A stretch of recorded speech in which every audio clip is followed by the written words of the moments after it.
I really, really wanted to love this race. On paper, there's so many reasons why this should be one of, if not the best daily C of this game's tenure. Dynamic weather, different cars, road cars, definitely something different. But having spent a whole day on it, I just feel like it missed the mark. It definitely fell wide of the mark, and I'm going to explain to you why, and I'm going to explain to you what I would have done to make it different. Firstly, let me say I hate doing this. I hate being the guy that complains, particularly in a video. I'm usually the last person to complain about the state of sport mode, despite the fact that I do feel it has its major problems. I'm usually the guy that gets stuck in and races anyway, even in times one boring races with no strategy, because I usually still manage to end up having good races. Do I think sport mode needs an overhaul and a rethink in order to bring the player base back and bring the excitement back? Yes, absolutely. And I was planning a video for that exact topic. But then this week's Daily C came along and is being largely praised as the saviour of sport mode, what we always wanted from sport mode.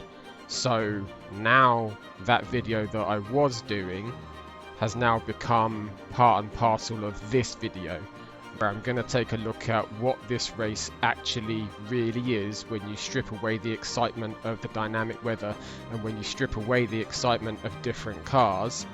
Take a cold hard look at what this race actually is, and then I'm going to do what I was originally going to do in my Let's Make Sport Mode Great Again video and compare it to what it could have been. When I first saw this race on Monday morning, my first initial thought was, yay for the different cars, but why have they removed DR updates for Daily Race C? Daily Race C is normally the race where the tryhards, the people that take Gran Turismo Sport Mode semi-seriously, go and frequent, so why would you take away the meaningful DR to us? I changed my mind immediately when I found out that we had dynamic weather. We haven't had dynamic weather for a long time. It can be sketchy, it can be problematic. Fine, okay. I'm in now full support of DR updates being turned off because of the dynamic weather. And when you also factor in the huge performance differences in the road cars, I again completely agree with turning the DR updates off. Okay, so does that mean I then loved the race? Well, I spent Monday, I believe I did 20 races. I tried every single car, just looking to see what was good, what the differences were, and then settled down in the afternoon in the GTR for some more quote-unquote serious races where I'm actually trying to get a result. So having done that, what is my overall impressions of this race, and why don't I think this is the saviour of sport mode that we've been waiting for? So let's take the dynamic weather first. I'm a huge fan of dynamic weather. I wish we had it more often. Once every 6 months is not enough for this game. It should be once a month, once every 6 weeks at least, something more akin to that. But nevertheless, we finally got it again, and I was absolutely over the moon to get stuck in. But the fact is, I did 20 races. Now, unless I was just extremely unfortunate and the next 5 or 6 days turns out to be completely different, the fact is, out of those 20 races, only 2 of them had rain to the level or degree to which you actually needed to switch to intermediate or full wet tyres. And the races that were dry, there was a little smattering of rain here and there, but it was nothing, like literally nothing. So that's a strike rate of 1 out of 10. 10% of my races actually had meaningful rain in them. Now, I fully agree with the argument that the whole point of dynamic weather as opposed to scripted weather is that you don't know if it's going to rain. So we've had sort of scripted dynamic weather in the past, where it's sort of 5 or 6 different weather patterns and the game just keeps picking it randomly from those 5 or 6 patterns. In true dynamic weather, anything could happen, and that is literally what this race has been. It's been torrential downpour all the way through to bright and sunny. So I fully applaud the use of dynamic weather like that.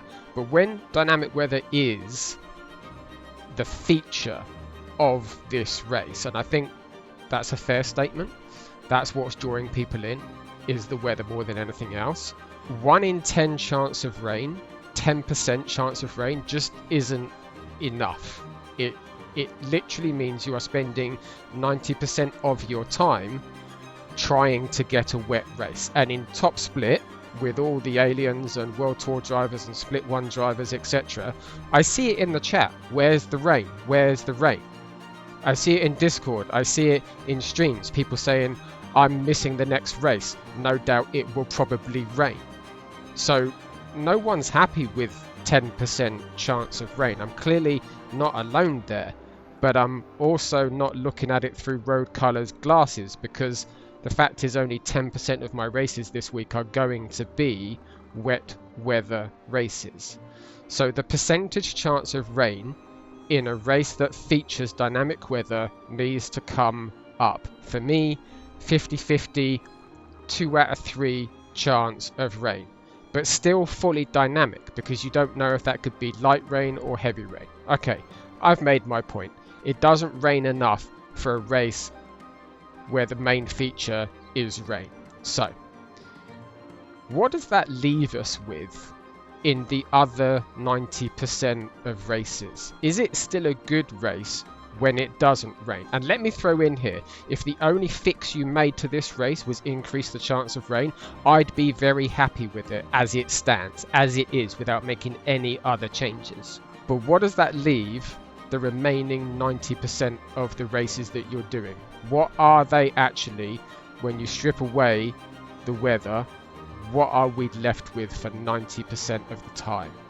And that is unarguably a ×1 ×1 10-lap sprint on hard tyres with no tyre change. Now, when we've had those races in very recent history, Red Bull Ring, Grand Valley, just to speak of 2, the player base has basically gone, meh, no thank you. And Top Split has been dead. Now, you don't really notice this at B rank or A rank, because there's always plenty of A rank and plenty of B rank drivers, etc. on track in the queue. But Top Split only really draws out 16 fully fledged Top Split aliens, people faster than me, when there's something special, when there's something different. And the fact is, all of those guys and me spent 90% of our time yesterday doing a ×1 ×1 10-lap sprint with no strategy. It might as well have been Red Bull Ring or Grand Valley from a few weeks ago. Only, no, it's actually worse. And that brings me to the road car topic.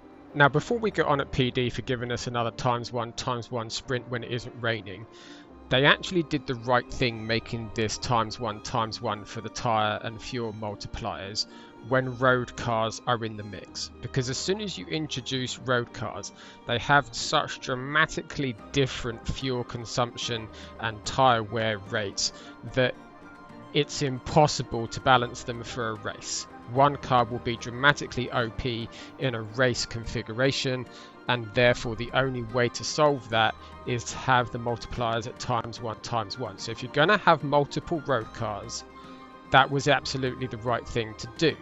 And again, that would be fine if A, it rained more, so that the main feature of the race is actually present more often, and B, if the road cars were actually balanced. And this is the second major problem that I have with this race.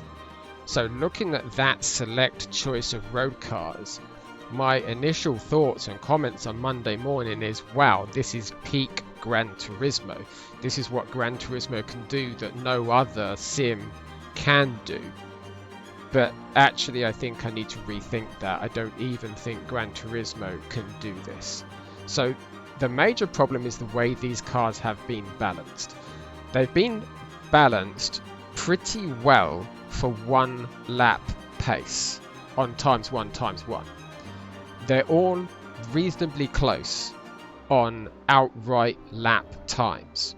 But that's not balancing cars so that you can actually race each other.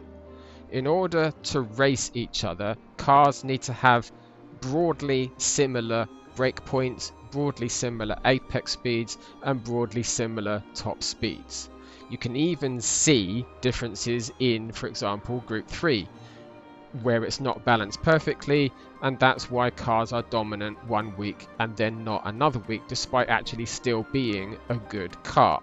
So let's take a look at the road cars that we've got in the mix here this week. Some cars have 20 miles an hour more straight line speed. Some cars have 20 miles an hour less apex speed. Some cars need to brake 50 meters earlier than other cars. You literally cannot have a race in that situation. There's a name for that, and that is a meme race.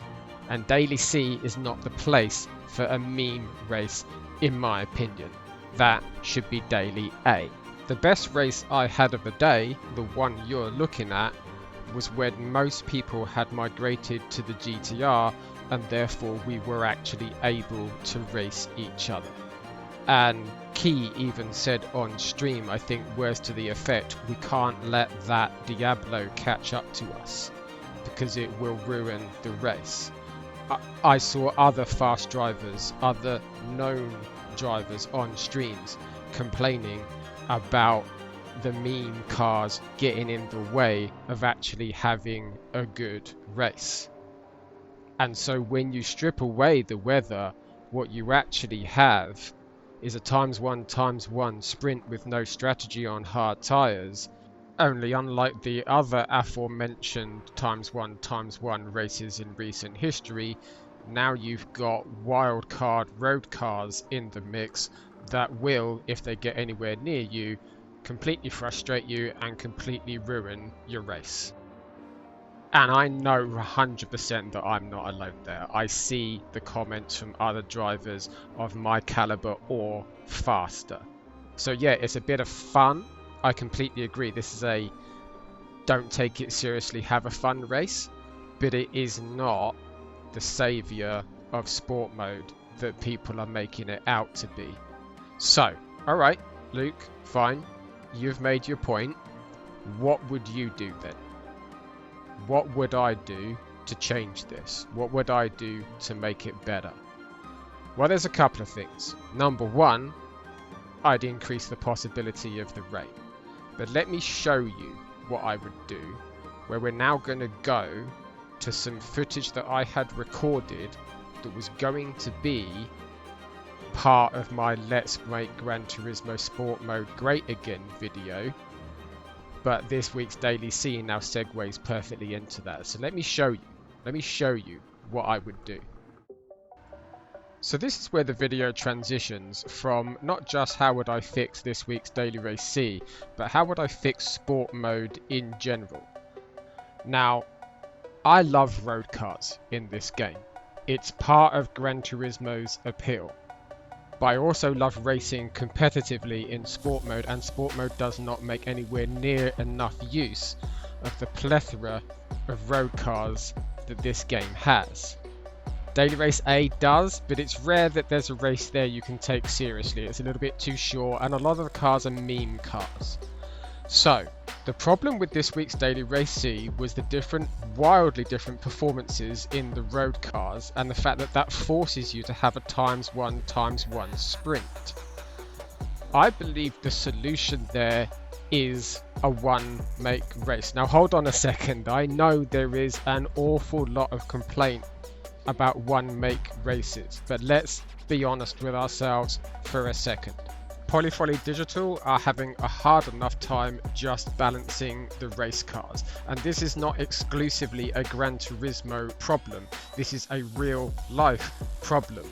it is very difficult to balance race cars without making them functionally identical but cosmetically different. It is why the Ferrari is dominant at Fuji and the BMW is dominant at Suzuka or Spa, because they are both meta cars. They are both extremely good cars, but the track doesn't suit them or does suit them. So with that problem in mind, I believe if we want to have more road cars in Daily Race C, the only way to do that is to make them one-make races. Now, before you judge that, think of what this solves. This now means you can have tyre and fuel multipliers. This means you can now have dry weather strategy even when there's no rain. It means the race can be an extremely good, arguably even all-time great race without weather. Introduce dynamic weather and it becomes an absolute banger of a race. It's basically impossible to balance multiple road cars, period. And I don't blame Polyphony Digital for that. Road cars have such wildly different base performance starting points. It's just not possible. It's impossible. And I don't think Polyphony Digital should keep trying to do it, because every time they have tried to do it, it always eventually devolves into a one-make race with maybe one anti-meta car that, if you're skilled enough, you can make work. Whereas all the cars I've picked in these clips that you're now looking at all share very similar traits. They are easy to drive for a road car. They are basically track cars rather than road cars. If you can drive a Group 4 car, you can drive these cars in these clips. That makes it both friendly to the casual general masses who don't take the game seriously but just want to drive something and have a bit of fun. They don't have to worry about advanced skills to control very difficult cars, and it makes it appealing and exciting to the tryhards who want something different, because these are still fun, exciting track cars. There is no balance of performance to worry about. Yes, it's a one make, but now you can have an absolute banger of a race with each other, because you know where the guy in front is going to brake, and you know that you're not going to get passed on the straight by an absolute missile of a car that's then going to hold you up for the next 9 laps. One make road car races solve literally every problem that is associated with all of Polyphony Digital's attempts to give us road car races in Daily C so far. Those races always devolve into one makes anyway, and they have no strategy. One make races by design allows you to have strategy, it guarantees good racing, it solves literally every single problem, and it means Polyphony don't have to waste time trying to match a group of cars. They can just pick a different car from their very exciting plethora of cars once a month for us to drive. And this isn't unrealistic either.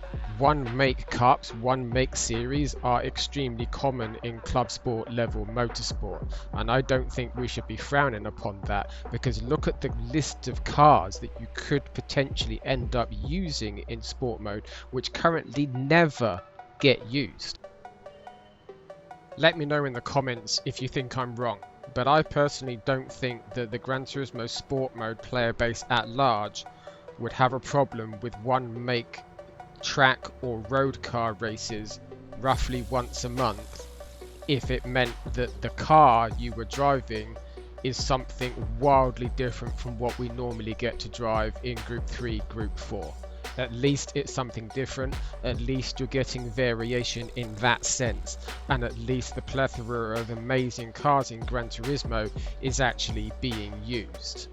Okay, that this video was not just about how to fix using road cars in this game and how to provide exciting races and balance performance, etc. This video was also how you fix sport mode in general. And on that, let me just round this off with some very simple, easy fixes. The track rotation really desperately needs to be addressed, and the most simple way to fix that is to take the decision making process completely out of the equation. We have a fixed number of tracks in the game. Put those tracks on a rotation whereby no track is used for a second time until the entire list of tracks has been cycled at least once, and then repeat that cycle in the exact same order. So if, for example, I'm just literally pulling figures out of the air here, but let's say it takes 3 months to cycle every single track in the game for Daily Race C. Do the same for Daily Race A and Daily Race B, but stagger it, so that Daily Race B is 1 month behind Daily Race C, and that Daily Race A is 2 months behind Daily Race C. That way you have absolutely unequivocal track variation and cycling, and no one can complain about tracks being overused. So that solves tracks appearing too often. I can definitely appreciate that for time trials and for Gran Turismo World Series they might prefer to focus on certain tracks. That is acceptable, and I don't think most people would have a problem with that if the daily races are truly evenly and equally spread in terms of which tracks are used the most or otherwise. This week we had dynamic weather, which it is amazing to see, and I will be doing the race again purely for the chance and the hope that I will get a couple of wet races. But as you can see in these clips, there are other ways to make races interesting. Time of day transition no longer seems to be used. Simply having a time of day transition, whether it be from daylight to nighttime, nighttime to daytime, afternoon to evening, twilight, whatever, immediately makes the race more interesting, more exciting, and adds an element of jeopardy in there. Add in the track rotation, add in more cars being used from the road card list, and now, because there's no balance of performance with road cars to worry about, we can actually have tyre wear multipliers and strategy on road cars. I'm all for a major overhaul, as people have suggested, getting rid of the current format of A, B and C daily races, but I'm trying to be realistic. I'm trying to be realistic with what we've got, and what I'm suggesting here is both possible and very easy, and would, in my opinion, dramatically transform sport mode into something far more interesting than what it currently is. So, in conclusion, please do not get me wrong. I am over the moon that Polyphony Digital tried to do something different this week. That should be praised. But what they have done and the way it was executed, in my opinion, falls short of the mark, misses the target, and doesn't fix sport mode the way we really want it fixed. It doesn't address any of the actual problems that we have, and it actually introduces another one, which is the very badly mismatched road cars that prevent you from being able to race. So you guys let me know in the comments whether you think these simple fixes would make a change. And let me just say one more thing, please. I do not ask for likes, subs, etc. in my videos. I tried it once very early on, and for me it just felt awkward. As far as I'm concerned, if you like my video, you'll like my video. If you want to follow me, you'll sub to me. And regular viewers know I don't actively ask for those things. But we have no way of asking Polyphony Digital to change this. And I have a very small voice with this YouTube channel. So if you agree with what I suggest here, please go ahead and like it and share it, and maybe someone from Polyphony Digital watches it and thinks, hey, these are sensible suggestions, let's do this. It probably won't happen, but it's worth a try, and it's probably worth your like and your share. Guys, thank you so much, as always, for listening. Only one thing left to do, get out of here and go race.